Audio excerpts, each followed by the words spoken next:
Hola, buenas tardes. Hoy tenemos con nosotros a Alba Ruiz Pérez Piera. Buenas tardes, Alba, ¿qué tal estás? Hola, muy bien. Bueno, con mucho calor. Ahora Bueno, mismo. Alba ha venido a contarnos un poco su experiencia y hablarnos de un tema muy importante como es el suicidio. Así que bueno, Alba, aquí estamos para escucharte. Puedes contarnos lo que tú quieras. Ujú. Pues nada, a ver, todo empezó hará ya 7 u 8 años, la verdad.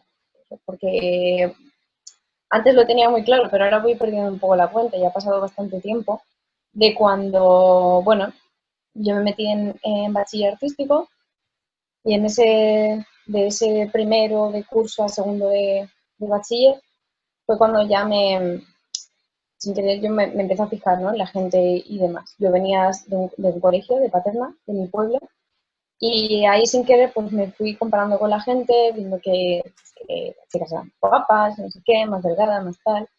Y bueno, durante ese verano pues empecé un poco como, digamos, a tontear con la comida y a restringir, ¿no? Cada vez más, porque de pronto me dio un dolor como en las rodillas, y porque yo soy, bueno, me encanta hacer deporte, sigo haciéndolo, y pensé que era por tema de que a lo mejor pues, me sobraba algún kilo. Y ahí fue cuando empezó esa restricción que decía y un poco pues empecé a obsesionar. Yo sin darme cuenta, ¿no? Hasta que vi que jolín, conseguía lo que quería, que era básicamente pues perder peso, ¿no? Eso lo estaba consiguiendo de una forma pues fácil. Claro, los primeros kilos se pasan enseguida. Lo que pasa es que luego con esta obsesión que de pronto me vino, ya no podía parar. No podía parar de restringir cosas, de restringir alimentos, dulces, salados, de empezar a medir las cantidades, a mirar las calorías, a obsesionarme de esa forma. Claro, en mi casa sí se daban cuenta de que yo estaba perdiendo peso, pero claro, siempre me culpaban a mí, ¿no? De qué haces, qué tontería estás haciendo, por qué no paras, en qué te estás fijando, qué te quieres parecer a esos que, bueno, como yo en ese momento llevaba rastas y demás, pues decía, te quieres parecer a esos rastas y tal, no sé qué, drogadictos. Yo ni me drogaba, lo único que hacía era beber una buena cerveza. Y resulta que, claro, yo ya me daba cuenta de que algo me pasaba, ¿no? De que algo malo me estaba sucediendo, una cosa que no me había pasado nunca, que era no poder comer. Era no poder de pronto quedar con nadie, quedar con mis amigos de toda la vida, porque sabía que iban a ir a algún bar o iban a ir a cenar, y eso ya me iba a agobiar muchísimo. Entonces empecé como a dejar a la gente aparte bueno, sin querer, queriendo. Pero claro, me controlaba mi mente al final. Pasó tiempo que al final pues me di cuenta de eso, ¿no? De que cada vez tenía un problema, pero no lo podía parar y tampoco sabía dónde pedir ayuda ni a quién pedir ayuda.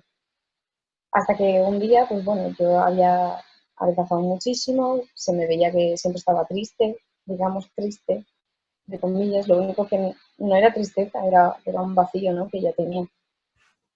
Y de pronto yo ya estaba en un infrapeso total y ese verano, bueno, me constipé de estos constipados de verano, de los aires y demás. Y mi madre pues me acompañó al médico. Ahí bueno, me auscultaron, me dijeron lo que tenía, sin más, un constipado leve, tal, no sé cuántas. Y ahí mi madre pues aprovechó un poco, ¿no? La aprovechó y le soltó a la enfermera, bueno, al médico, que me pasaba, que sabía que me pasaba algo, que algo me estaba pasando, porque yo no pesaba lo que pesaba en ese entonces, que había estado adelgazado muchísimo, que no tenía apetito, según yo, claro, no tenía apetito nunca. Y claro, el médico se quedó así mirándome y, claro, lo vio claro, ¿no? Porque resulta que ella había estado, bueno, aún sufría de anorexia, o sea, controlada, pero había sufrido durante muchos años anorexia. O sea, caí con esa persona que para mí fue como mi ángel salvador, como he dicho. Y, y nada, ella me derivó de urgencias a la C de Valencia, y ahí fue cuando empezaron ya a tratarme y demás. Y yo, claro, ahí fue la primera vez que yo escuché la palabra depresión y la palabra ansiedad.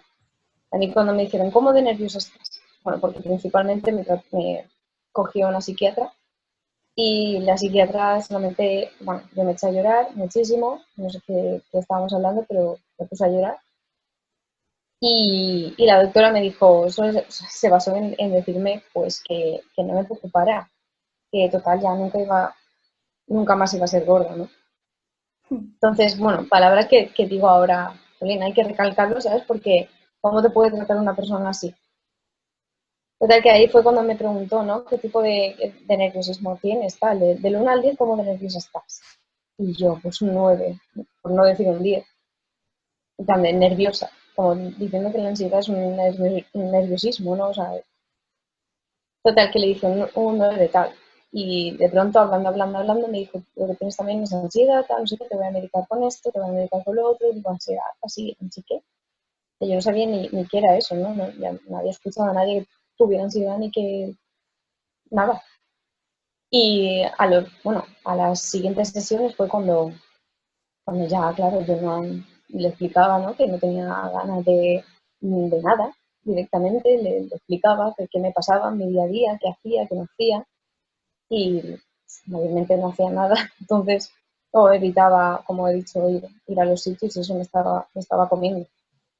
Al final de verme sola, ¿no? Porque me vi sola en un agujero que no podía salir y sola obviamente no iba a salir, pero no me atrevía ni sabía dónde pedir ayuda. Entonces, claro, me dijo, estas pastillas tal son para tratar esto, que es depresión. Tú lo que tienes es depresión, estás depresiva, bla, bla. Y yo, bueno, o sea, de hecho salí como aliviada, ¿no? De decir, vale, ya le puedo poner nombre a esto, a lo que me pasa a todo. Ya sé que tengo depresión, ya sé que tengo ansiedad, ya sé que tengo un trastorno de la conducta alimenticia. Ya lo puedo justificar de alguna forma. Claro, esto lo que me llevó fue a que, pues, claro, cada vez que iba a la terapia, esta doctora, bueno, seguido también de psicólogos y demás, bueno, de una psicóloga, que me trataba, pues eso, como siempre, una vez al mes, ¿no? Con la seguridad social, eh, cogió claro, me preguntaba cada vez cómo llevaba el tema de la ansiedad. Entonces, pues yo tonta no era, ni lo soy, ni creo que lo he sido nunca. Entonces, pues cada vez le iba diciendo que tenía más, ¿no? Que seguía igual, seguía igual. Con el hecho de que me fuera subiendo la dosis. De alguna forma, para mí, llegaba un punto de tomarme una pastilla, como fue la última vez, tomarme una pastilla y quedarme dormida y no tener la necesidad de comer, no tener esa ansiedad o ese hambre que yo tenía. Entonces llegó a ese punto, ¿no? Que con esa única pastilla ya me dejaba embobada todo el día. Claro, llegó un día que, de hecho, no estaba ni previsto en mi mente. Sin más, yo no pensaba ni en vivir ni en morir. O sea, sí que obviamente pensaba que para estar así, pues, pero digamos que nunca decía voy a hacerlo, nunca decía voy a desaparecer, quiero desaparecer, porque siempre pensaba, ¿no? en todo lo que tenía de alguna forma, pero también a la vez me daba igual. O sea, era confuso. Pero como yo tenía ese vacío, porque no sentía ni alegría, ni tristeza, ni nada, llegó un día que, claro, me dio tal, digamos, ataque de ansiedad que, bueno, ya llegaba como la hora de comer y demás, y dije, pues mira, si me tomo esta pastilla me voy a quedar durmiendo y por lo menos esa comida me la voy a saltar. Como vi que no me hacía efecto, pues empecé y me tomé como toda la tableta. Por suerte, ahora puedo decir suerte, me acuerdo que me desperté al día siguiente, ya tarde, como a las 12 del mediodía, y me acuerdo claro, entre mí dije, mierda, ¿no? Mierda, mm, claro, yo pensé, o sea, no pensé en nadie principalmente, pero pensé, bueno, si no te despiertas, pues tampoco pasa nada. Total, que me desperté, pensé entre mi mierda, porque encima iba a estar como con esa resaca. Y sin más, no le di más vueltas. Es verdad que las siguientes semanas mi madre me preguntó, ¿no? Dice, ¿por qué estás todo vacío tal? Y le dije que sin más que se habían caído por el bolso o no sé cómo le dije, porque la verdad es que tengo ahí también una especie de nube. y le dije que se me habían derramado. Claro, mi madre nunca más me volvió a preguntar, pero sí que yo creo que en el fondo sabía que yo había abusado de esas pastillas, ¿no? Continuó el tiempo, la verdad es que fue todo muy rápido y yo me di cuenta de de todo el trastorno, bueno, aprendí mucho de ello también.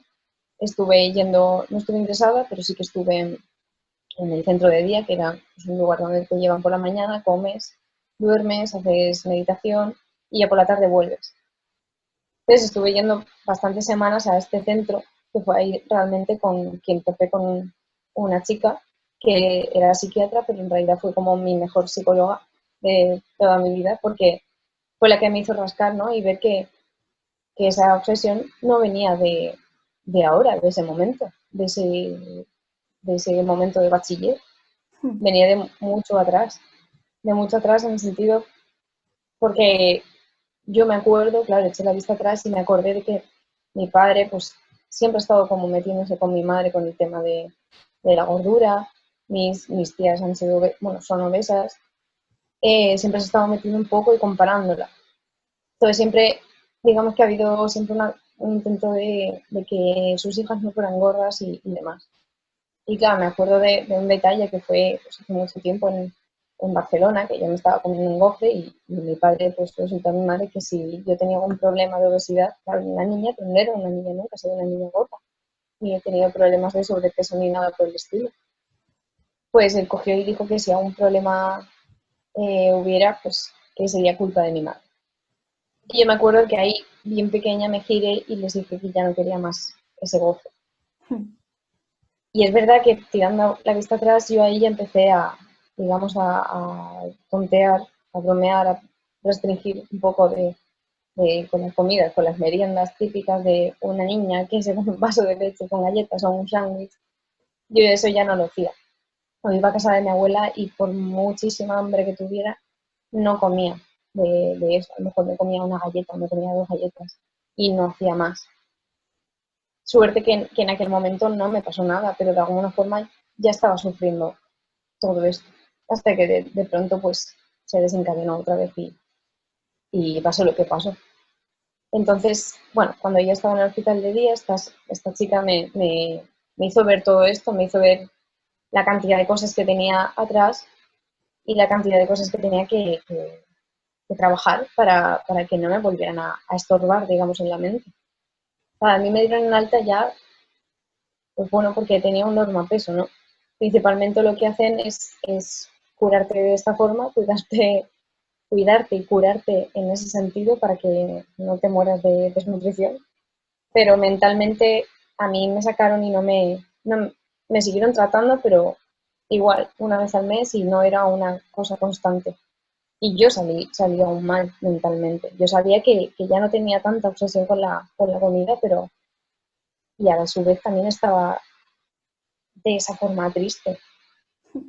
Entonces, después, bueno, yo en su principio sí que estando allí mentí un poco en el tema de lo de las pastillas porque no, para mí no le daba importancia, ¿no? No la había, digamos que no la había intentado, fue un poco, no sin querer, porque no fue sin querer, pero digamos que como no obtuve el resultado que era morir, no, no pasó nada, ¿no? Y nadie se enteró, supuestamente. Entonces yo mentí conforme eso y nadie lo supo hasta que, bueno, tuve una pareja que al final le conté todo, bueno, lo ha sabido todo siempre y se la acabé contando porque necesitaba saberlo. Además que ella también había sufrido un intento de suicidio y demás. Y nada, resulta que de ahí ya yo me cansé definitivamente conforme yo estaba, veía que no me estaba ayudando el hecho de ir una vez al mes a una clínica donde me trataban 15 minutos o 20 minutos y me iba por afuera y me iba igual. Y al mes siguiente vuelve con los deberes hechos, pero acuérdate de contar todo otra vez. No tenía esa fuerza, no tenía esa energía. Quizá cada semana sí o cada 2 semanas también, pero cada mes no podía. Yo salí de allí, la verdad es que me recuperé, me seguí recuperando conforme con respecto al peso y mentalmente la verdad es que también, porque a pesar de no haber terminado bachiller y no haberme presentado como a las pruebas de acceso a la universidad y no haberme cogido tampoco en el ciclo que yo quería que me cogieran, a pesar de tener todos esos objetivos, ¿no? Todas esas ideas de quiero que me cojan aquí porque quiero hacer esto y quiero hacer lo otro, no me, no me hundí, digamos, como me solía hundir. Y la verdad es que lo llevé bastante bien, todo eso, porque al final en ese año, bueno, aproveché para hacer más cosas y al final me puse a estudiar para la prueba de acceso, ¿no? Para el siguiente año. Me puse a estudiar, fue a quien conocía, a mi pareja en entonces, o sea, todo iba bien, todo iba estupendo, hasta que, bueno, llegué a mi bueno, hice primero de carrera, segundo de carrera, que ya era pues, un poco más pesado y demás, y ahí de pronto yo me volví, digamos, a obsesionar con el tema del deporte, ¿no? Si no hacía deporte un día era horrible. Entonces empecé con eso, pero dije, bueno, esto será pasajero, ¿no? En el fondo sí que pensaba, digo, joder, Alba, ¿te va a volver a pasar lo mismo? ¿En serio? O sea, haz para que esto no pase. Pasó el tiempo, pasaron semanas, no sé cuántas, la verdad, pero vino Navidad. Vino Navidad y claro, familia que no ves durante mucho tiempo, de pronto te la encuentras en esa cena, comida, y viene tu tío de turno, ¿no? Y te dice que qué guapa estoy, que había engordado, ¿no? Me preguntaba, ¿has engordado, no? Como, y digo, sí, no sé. Digo, sabía que había engordado perfectamente, o sea, porque obviamente desde que estaba mal, pues había engordado. Era obvio, tenía que engordar. Y dije, sí, no lo sé, digo, 3, 4, 5, no sé, kilos. Ya me puse nerviosa y empecé como, ¿sabes?, a tirarle así como un poco de pullas en ese sentido. Y me acuerdo que ahí se acabó la conversación con él, los 2 días, y me acuerdo que le escribí por Facebook y le dije que eso no me había parecido bien, que no lo volviera a repetir porque había hecho, había marcado, ¿no? En mi ser. Y de hecho marcó lo suficiente como para que esa obsesión que me estaba viniendo de nuevo, que era leve, la remarcara más y fuera más gorda. Entonces continué hasta que un día no pude más, vine del gimnasio, tenía clase por la tarde, un montón de clases, y me acuerdo que dije me voy a casa. Y yo me pasaba todo el día en la universidad, desde las 8 de la mañana hasta la noche, que me gustaba estar allí, estaba contenta, perfecta. Me acuerdo que ese día pues volví pues a mediodía. Y a mi madre obviamente le dije que ya había comido y que me iba a dormir porque estaba muy cansada, me encontraba mal. Pero lo único que hice fue llegar y coger, pillar todo lo que pudiera, ¿no?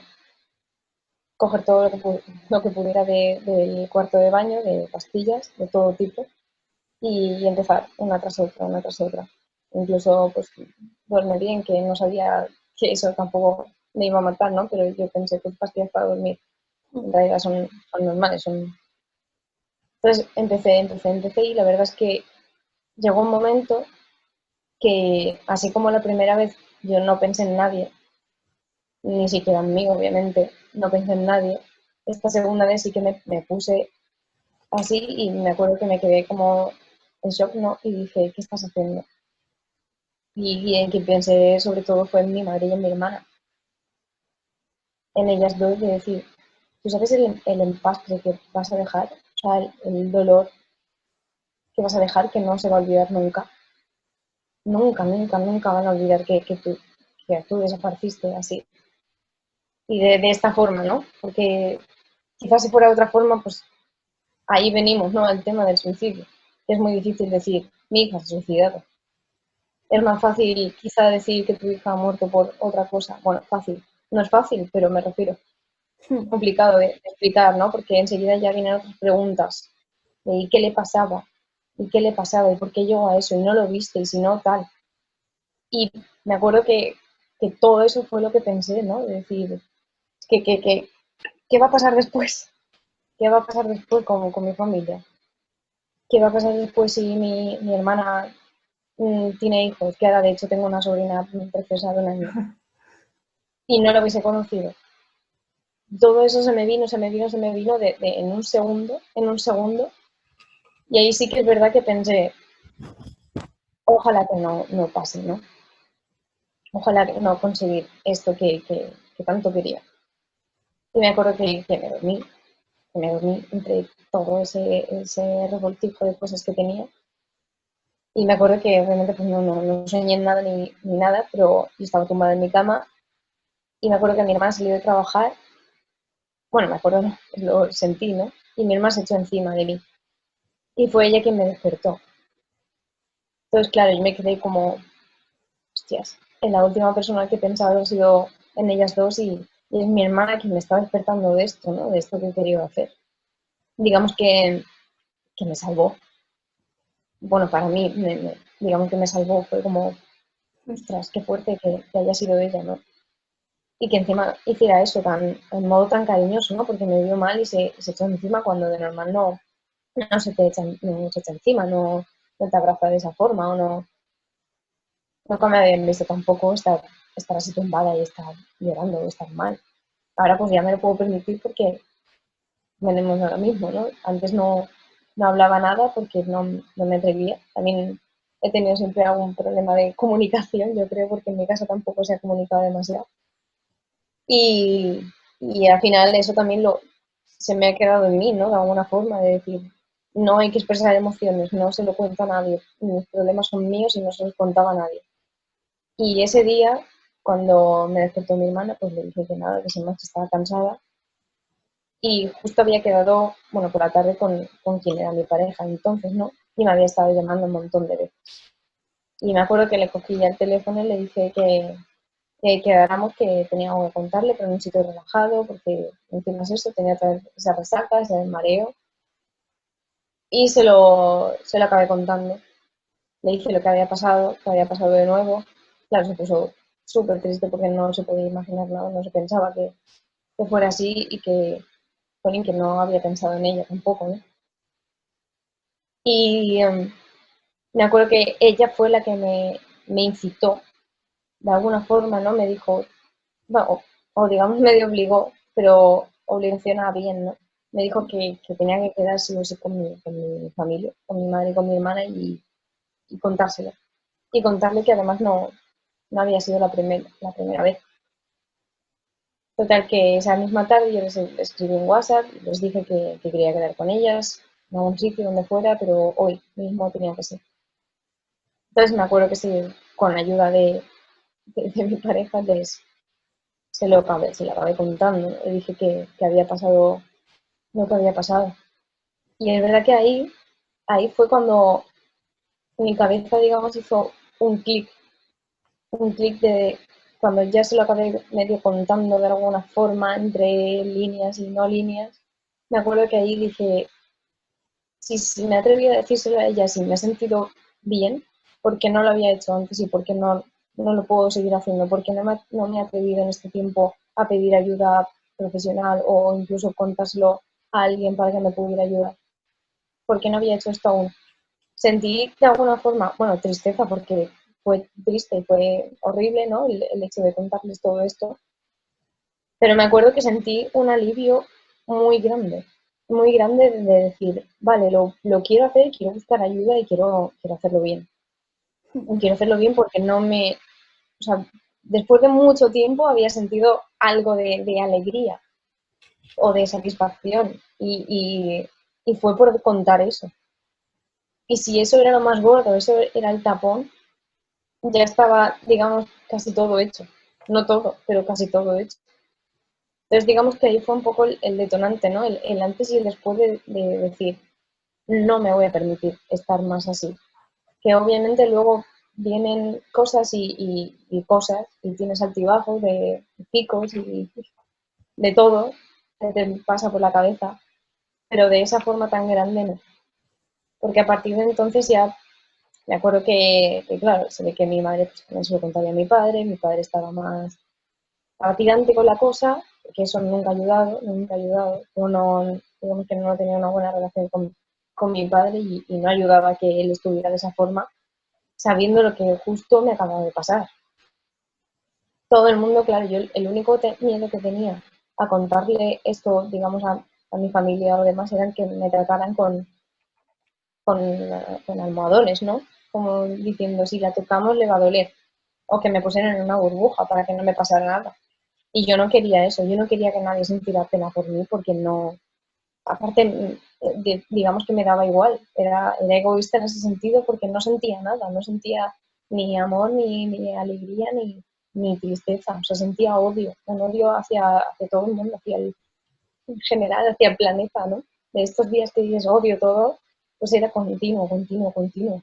Y de discutir con muchísima gente, perder a gente por estar así, que no me reconocía. Yo me veo atrás y no me reconozco. Yo nunca he sido una persona así. De hecho, mis amigos de toda la vida siempre me han recordado como la graciosilla, la animada, la contenta, ¿no? del grupo. Y de pronto que estuviera tan triste, también tuvo que ser fuerte para ellos.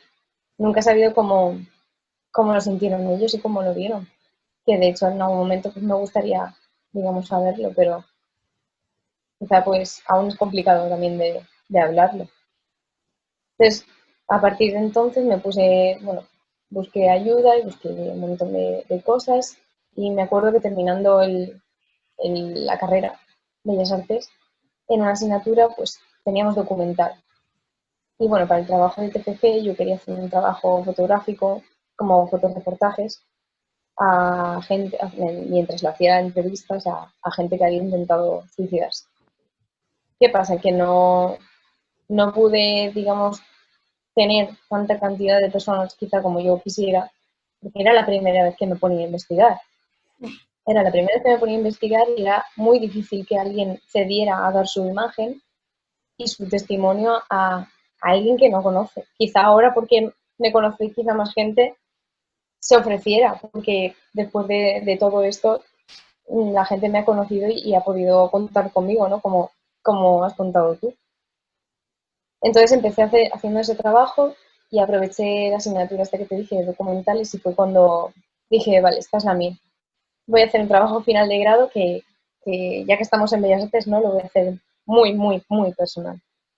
Entonces hice un documental que se llama reportaje documental, ya no sé ni dónde meterlo, que a ver, que está por perfeccionar, en algún momento lo ampliaré o haré algo, que se llama Una de 800.000. Y, y digamos que yo ahí me metía un poco como protagonista, ¿no?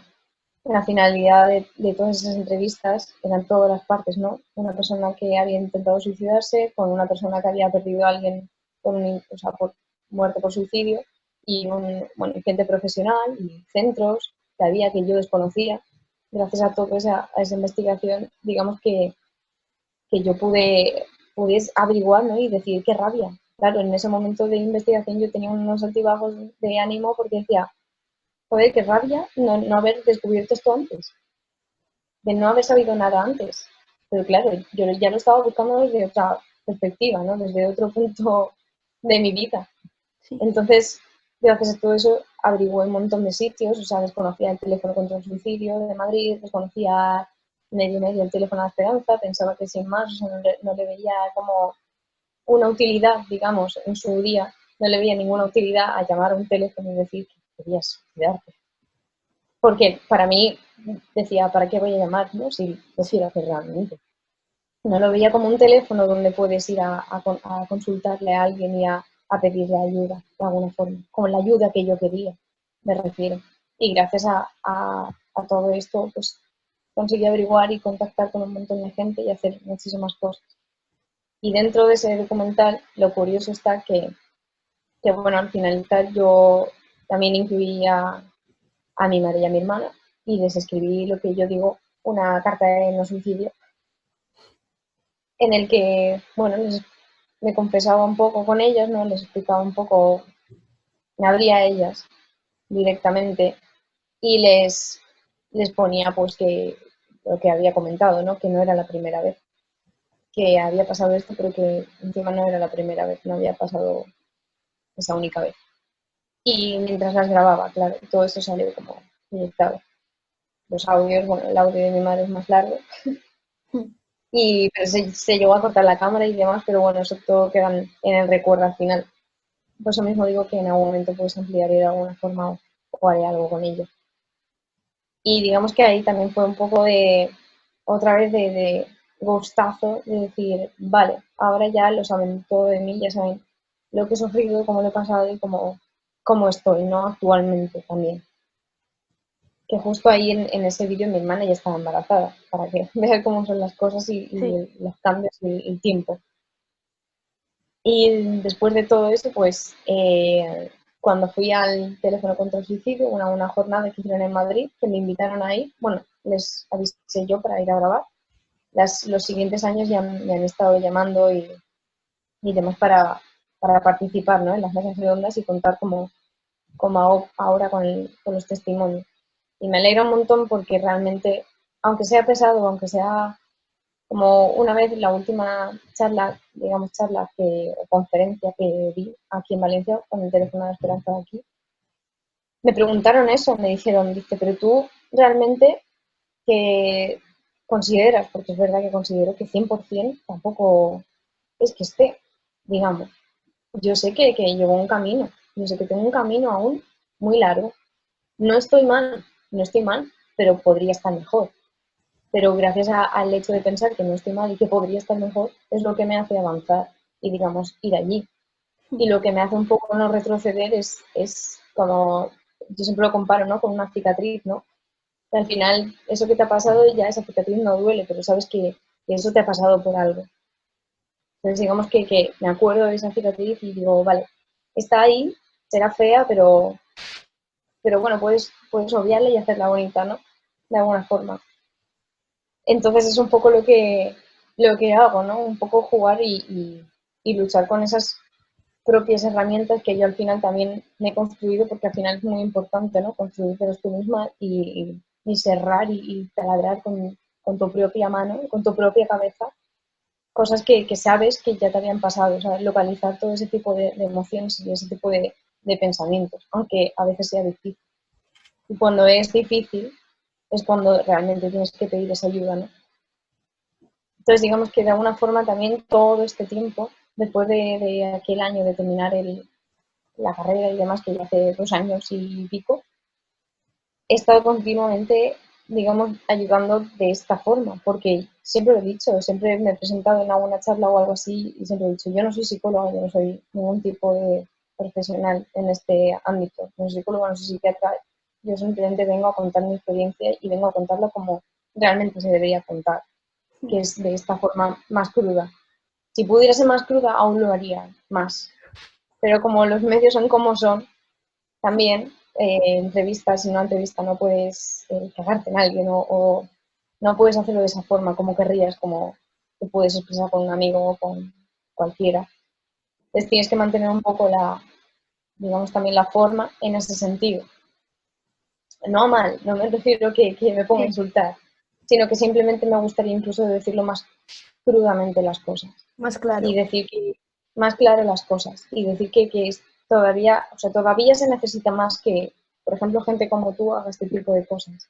O que, por ejemplo, los medios me llamen constantemente. A mí y a un montón de gente que puede dar su testimonio, que está preparada y que puede hacerlo para contárselo al resto. Y quitar ya de una vez ese tabú y esos mitos que existen, ¿no? Y que siguen existiendo, de no sacar por la televisión la palabra suicidio, de no comentar nada de si, no tener vergüenza de decir, mi tío, mi prima, mi madre se ha suicidado, porque tú ni nadie tiene la culpa. Esa persona ya tendría lo suyo como para que encima tú te autoculpes o tú misma juzgues a alguien por no haber hecho nada, ¿no? Como se suele. Por eso tenemos el tema de que es tan importante sacarlo, por ejemplo, en los medios y nunca he rechazado ningún tipo de entrevista ni ningún tipo de charla porque no sabes al final quién te puede escuchar y quién te puede también aportar algo incluso. Porque gracias al hecho de estar hablando y de haber salido pues, por la tele y demás, hay gente desconocida que ha contactado conmigo y digamos que me ha pedido ayuda. No una ayuda profesional, porque lo saben que yo no puedo ayudarles profesionalmente, pero a lo mejor sí que me han dicho cómo lo he pasado, o me han preguntado cómo lo he pasado, o mira, tengo a mi hija que la meto así, la meto así. Lo único que les he podido decir es que lo consulten con otra persona. Una persona digamos, en primera persona, pues sí que quizá le puedo decir lo que yo pasé, le puedo contar mi experiencia. Y ahí también tienes que tener cuidado en el sentido de no contarles todo de alguna forma y que cojan ese tipo de eso está bien, Sí, porque no está bien.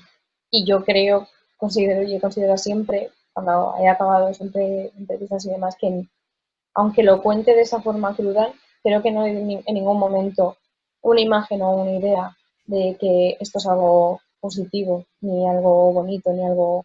No estoy dando ideas, no estoy ayudando a la gente a que se suicide. Más bien todo lo contrario, porque después de saber cómo todo lo que he pasado y todo lo que cómo he estado y lo mal que lo he pasado, porque no ha sido nada agradable. O sea, es una cosa que dices, che, te rompes una pierna, se arregla y ya está, pero es que es tu cabeza. Y tu cabeza es muy complicada de arreglar cuando digamos, se estropea, ¿no? O, o no sé, no has pedido ayuda, no la sabes mantener de alguna forma. Es muy jodido llegar a ese punto, llegar a ese agujero, que yo digo un agujero negro, y no poder salir de ese pozo. Por eso siempre me ha dado tanto miedo volver a ello, que es que he sabido de alguna forma localizarlo y sé que cuando no pueda con ello, cuando no pueda con esa oscuridad, sé que es el momento de pedir ayuda. Sé que también me tengo que permitir, como todo el mundo se tiene que permitir, estar triste, como dicen, ¿no? Estar triste o estar un día que necesitas estar solo o no pensar en nada. Eso es normal, es súper normal. O sea, no por eso tienes que decir, o sea, que pensar que te pasa nada. Déjate llevar en ese sentido y disfruta también de ese sentimiento, porque estamos muy acostumbrados a sentir siempre alegría, siempre estar contentos y siempre estar felices. Y también hay que sentir la tristeza o sentir un apagón para saber luego lo que es, digamos, estar bien, que es un poco lo que me pasa a mí, ¿no? Yo sé ahora mismo localizar cuándo me encuentro realmente bien, digamos, de una situación que me contenta, porque antes no me hacía nada contenta. Antes el hecho de estar en una terraza con mis amigos, eso de hecho me incordiaba, me agobiaba, no quería estar ahí. Y ahora el simple hecho de estar relajada y estar con gente que quiero y que estoy a gusto, eso ya me provoca a mí, digamos, felicidad y es lo normal.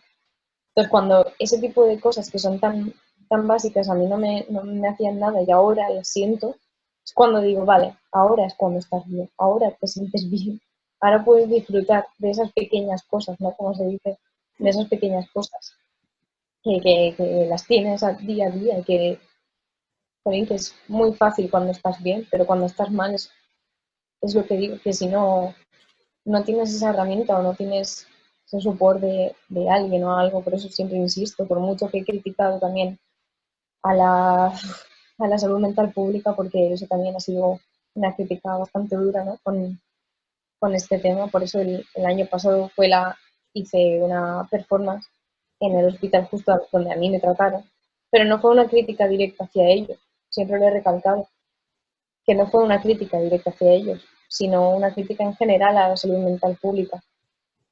Bueno, también podría incluir a toda la sanidad, ¿no? Toda la salud, pero yo me quería centrar en ello, además el mismo día de la prevención del suicidio.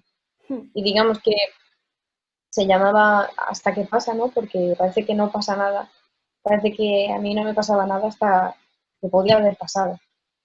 Y a la gente pues no le pasa nada hasta que de pronto, ¿cómo ha podido ser, no? ¿Por qué se ha suicidado?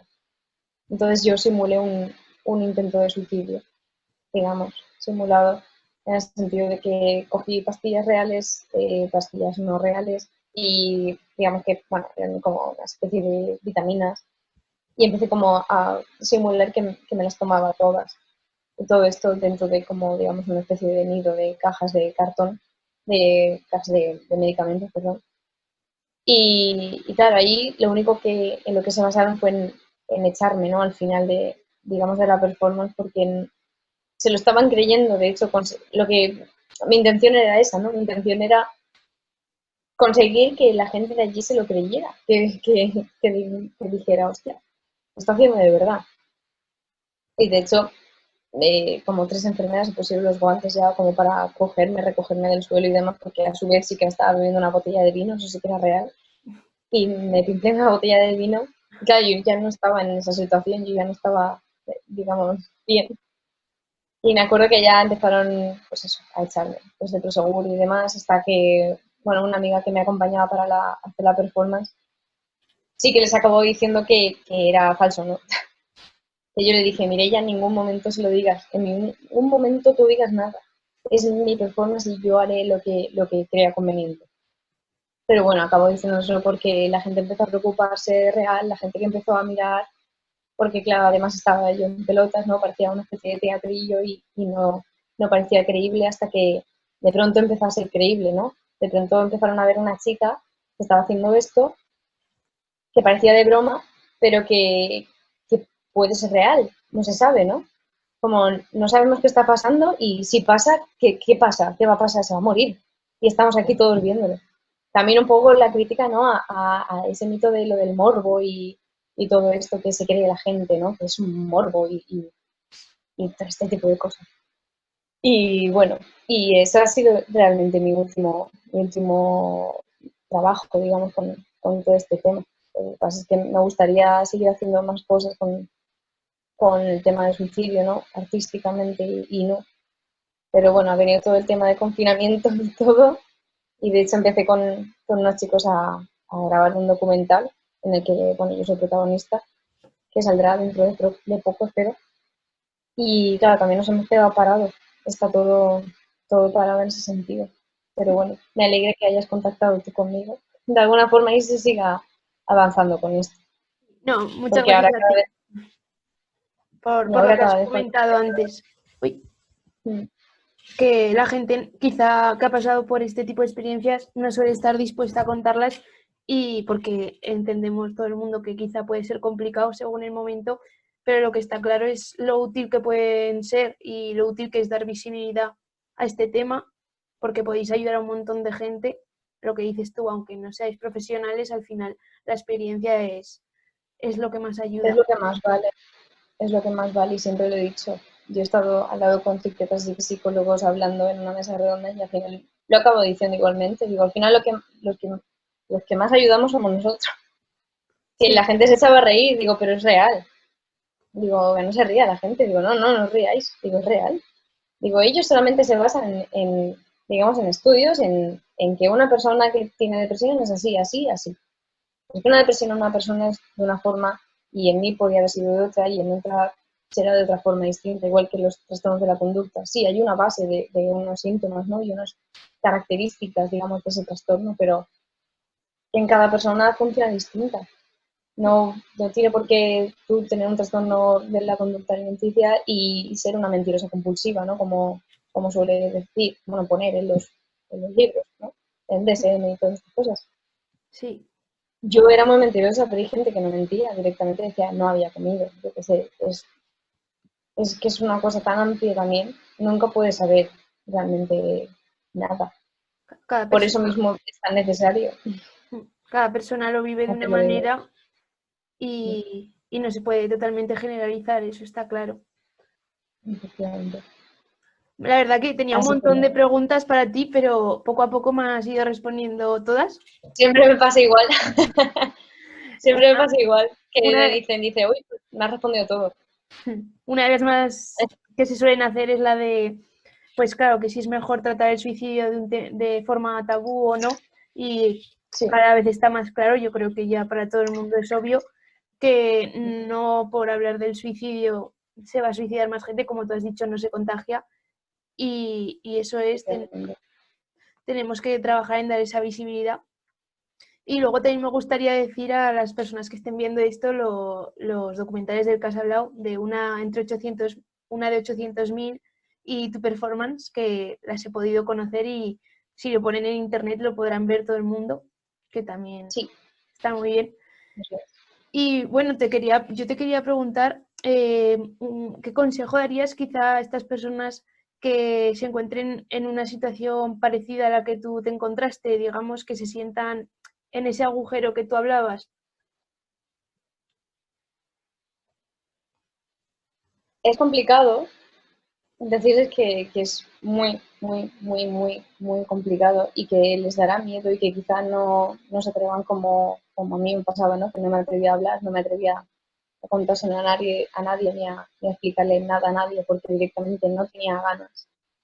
Pero si realmente se están planteando el hecho de que y saben que están mal, saben que están en ese agujero o lo están sintiendo de esa forma, conforme yo lo he descrito, ¿no? Ese no sentimiento, porque yo lo describo como un no sentimiento hacia nada, hacia nadie, solamente odio y vacío. Decirles que no es, que eso primero que no es normal. Si no lo han detectado aún, que no es normal sentirse con ese odio y ese vacío, digamos, existencial, Mm. y que no lo dejen pasar, que no lo dejen pasar, que se pongan y analicen por qué principalmente están así. Intenten ver a ver por qué han llegado a ese punto, por qué están de esa forma. Porque a lo mejor viéndolo e incluso contándolo a alguien cercano o pidiendo ayuda directamente. Nadie, ningún psicólogo te va a decir que eres tonto o que no es necesario que estés aquí. Todo el mundo tiene el derecho de pedir ayuda. Todo el mundo tenemos el derecho, ¿no? Tenemos la libertad para pedir ayuda y para poder asistir a un psicólogo, para poder coger a cualquiera y contárselo. Pero me refiero, una cosa es contárselo a un amigo y otra cosa es contárselo a un profesional. Y si consideras que ves que estás en esa situación, en esa, digamos, oscuridad, que directamente digamos que no pierda el tiempo, no sea cobarde, no sienta que nadie le va a escuchar o que no lo van a comprender o que no, porque para eso está el hablar, para eso está el compartir, porque puedes ver que realmente, aunque no sepas expresarlo, ¿cómo? Puedes ver poco a poco, conforme hablas, ir sacando cosas, y conforme vas hablando seguramente vas a ir rascando más y sacando más cosas y al final vas a llegar, no a quitar la raíz en un momento, ¿sabes? Pero quizá poco a poco sí vas a sacar algún tipo de beneficio, de resultado con todo eso que te pasa, con todo eso que tú consideras que te está pasando. Porque ahí está la frase, ¿no? De una cosa es lo que nos pasa y otra cosa es lo que hacemos con lo que nos pasa. Entonces simplemente es que vean, que analicen y que sobre todo pidan ayuda y que no piensen que es tonto o como yo pensaba quizá, ¿no? Que soy una tonta, a quién le iba a importar mis problemas. Y había un montón de gente y hay un montón de gente que le interesa la vida no, digamos tus problemas, porque son gente cercana a ti, gente que quiere saber de ti y no dejarlo pasar. Por lo tanto, en Entonces, conclusión, que realmente hablar las cosas tanto con los familiares, con los amigos y, por supuesto, no dudar en acudir a los profesionales cuando la cosa yo pueda. siempre lo he dicho, siempre lo he comentado en todas las entrevistas y charlas y demás, que al final mi gran terapia ha sido hablar. Mi terapia ha sido realmente atreverme a contar las cosas y aunque por mínima que fuera ya atreverme a contarlo todo.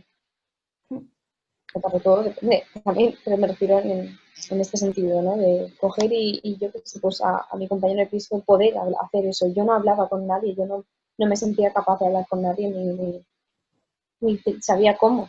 Me daba vergüenza y pensaba eso todo el rato, que yo no era nadie, para cansarles la cabeza, como pensaba. Pues esperemos que las personas que ahora se puedan sentir así se den cuenta de eso, de que hay muchas personas que estamos dispuestas a escucharles y de la utilidad que Eso es. tiene el sacar eso de dentro y como tú luego poder contarlo desde ese punto más alto en el que estás tú ya ahora y que todo puede ir bien.